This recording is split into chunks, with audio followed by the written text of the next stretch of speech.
இயேசுவோட ஆவி உண்மையிலே ஆவி இருக்குன்னா சாக்கு போக்கு சொல்லவே மாட்டாங்க.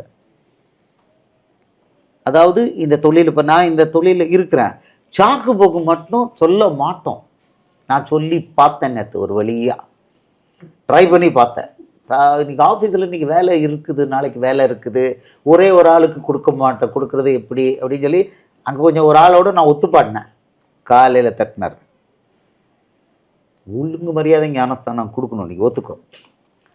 அவ்வளோதான், கட்ட கட்டன்னு எடுத்து வாங்க வாங்க. எத்தனை பேர்? ஒரு ஆள் தான் வர்ற மாதிரி இருந்தது, கடைசியில் அது 6 பேர் ஆச்சு. ஒரு ஆள் வந்து 6 பேர் ஆச்சு. அவர் செல்சுமே நல்ல காதை முறுக்குவார். மார்த்தாள் மாதிரி ஏதாவது மாம்சத்தில் பேச முயற்சி பண்ண காதை முறுக்குவார். பட் அவருடைய ஊழியக்காரங்கிற முறையில் பண்ணுறது கிடையாது. அது மூவ் ஆகிக்கிட்டே இருக்கணும்.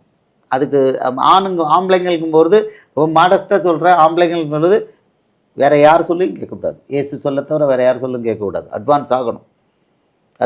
இங்கே கற்றுக் கொடுத்துருக்கோம். உன் பொண்டாட்டி சொன்னதை கேட்டு நான் சொன்னதுக்கு நீ கீழ்ப்படியலைன்னு சொல்லி உன் நிமித்தம் பூமி சபிக்கப்பட்டிருக்கும். இந்த வார்த்தையை சொல்லி தான் திட்டிருக்காரு, சாபம் போட்டிருக்காரு. யார் மேலே? ஆம்பளை மேலே.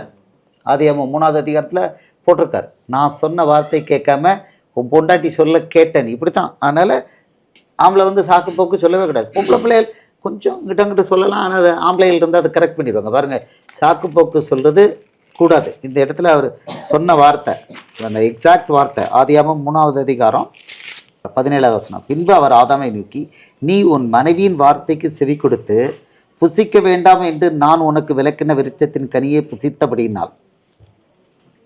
இதில் உன் மனைவியின் வார்த்தைக்கு செவி கொடுத்து என் வார்த்தைக்கு நீ கீழ்ப்படியலை, பூமி உன் நிமித்தம் சபிக்கப்பட்டிருக்கும். சாபம் இதுதான், சாபம் இதுதான்.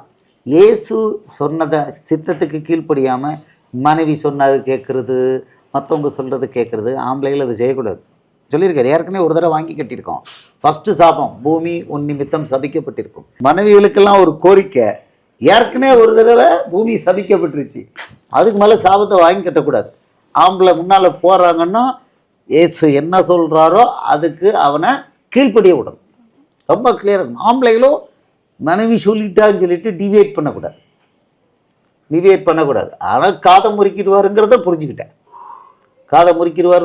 நான் அவருடைய சித்தம் செய்யணும். அதுக்கு தான் அவன் தான் ஊழியக்காரன். இந்த பக்கம் அந்த பார்க்கக்கூடாது.